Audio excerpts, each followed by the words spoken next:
We've all been there. That moment at work when something hits you out of nowhere.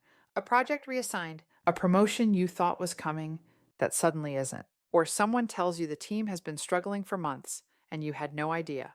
Being blindsided feels like a punch to the gut, not just because of what happened, but because you didn't see it coming. And here's the truth: blindsides rarely happen out of nowhere. They usually show up because communication got quiet, emotions got overlooked, or feedback never made its way to the surface. The good news: a lot of this is preventable. Let's talk about why being blindsided happens in the first place. Power dynamics play a huge role. People often hesitate to speak up if they're worried about your reaction or feel like nothing will change anyway.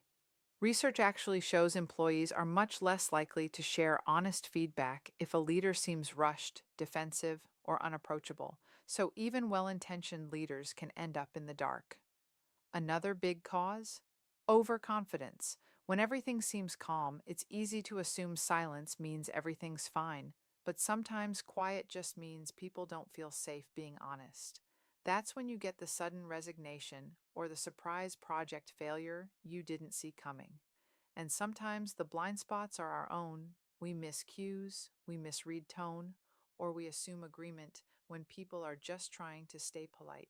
Emotional intelligence matters here. Leaders with strong self awareness tend to catch these subtle signs early.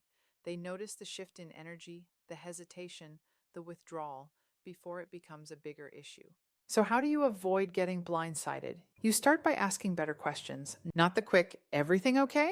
Kind of questions that lead to polite answers, but the deeper, open questions that draw out real information. Things like, what challenges have you been running into lately? Or, what's something you wish I understood better about your role? Those questions create space for honesty, and then you actually listen fully, not listening to respond, not listening to fix things immediately, but listening to understand. Reflecting back what you heard. Staying curious instead of defensive. That's what builds trust. Following up is just as important. Asking once isn't enough. When people see that you remember what they shared and check back in, that's when they start feeling safe to tell you the real story. And here's a big one: normalize disagreement. Make it clear that different opinions aren't threats, they're valuable signals. When people know disagreement is welcomed instead of punished, you'll never be the last to know what's really going on. Calm leadership plays a huge role too. How you respond sets the tone.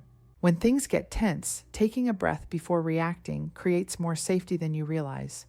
Your calm gives others permission to be honest without fear. And of course, the culture around you matters. In fast paced workplaces, conversations get rushed and truth gets lost. That's why short sense check conversations or quick morale check ins can prevent bigger surprises later. Here's the bottom line: being blindsided isn't a sign you're a bad leader, it's a sign there's more to listen to. Every unexpected moment is information, an invitation to deepen awareness, strengthen relationships, and build trust. When people feel safe to tell you the truth, blindsides don't happen. Instead of being caught off guard, you stay informed, grounded, and ready to lead with calm clarity. Grab my free leadership workbook, 5 Steps to Communicate with Calm, Clarity, and Confidence at powerofpeacefulness.com. Until next time, take a deep breath. Embrace the present moment and keep walking your path to peace.